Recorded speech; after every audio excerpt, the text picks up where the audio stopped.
La connaissance influence aussi la foi. Quelle force pour l'enfant de Dieu de savoir qu'il est dans la volonté de Dieu, que les démons lui soient assujettis, non pas seulement virtuellement, mais actuellement, immédiatement.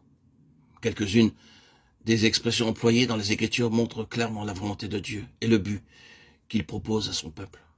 L'apôtre Paul dit que Dieu écrasera Satan sous les pieds de ses enfants, Romains 16, 20. Les principautés et les puissances doivent être combattues, Éphésiens 6, 12.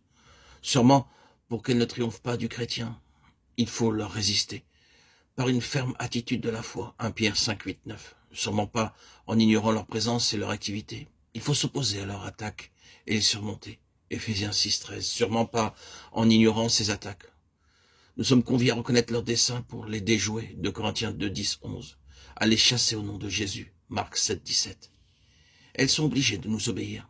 Elles y sont inéluctablement forcées. Lorsque, unis au Seigneur, nous sommes investis de son autorité. La connaissance influence aussi l'action de la volonté. Comment l'enfant de Dieu prendrait-il, dans une réunion, une attitude de résistance aux mauvais esprits, s'il ne les discerne pas, s'il ne peut dire quelle puissance agit au sein de l'assemblée, celle de Dieu ou celle de Satan? Les sens aussi, lorsqu'ils sont exercés, affinés, sont un facteur de connaissance. Sont-ils émoussés par la possession?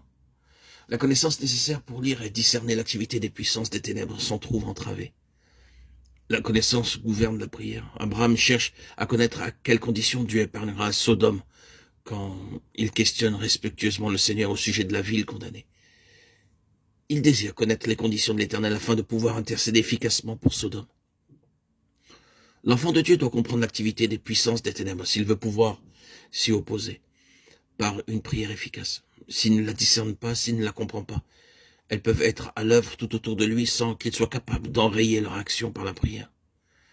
Puisqu'il n'est pas conscient de leur présence et de leur activité. Ceci est douloureusement vrai pour bien des chrétiens dont la vie et l'entourage sont profondément troublés par l'ennemi, malgré qu'ils prient, mais à l'aventure, donc sans pouvoir viser juste. Ils ne sont pas capables de vaincre Satan et ils ne prient pas contre ses œuvres, parce qu'ils ne les voient pas et ne se rendent pas compte de son activité. Dans la guerre contre les puissances des ténèbres, la prière est l'arme primordiale et c'est aussi la plus puissante.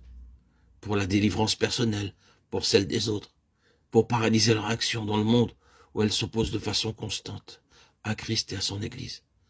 Car le croyant doit prier contre elles, non seulement en ce qui le concerne, lui personnellement, mais en faveur de toute l'Église, Éphésiens 6, 18. Et pour le monde entier, lequel, à un moment donné, sera totalement affranchi de leur présence et de leur domination. 2 Pierre 3, 13, Apocalypse 19, 20, 20, 10.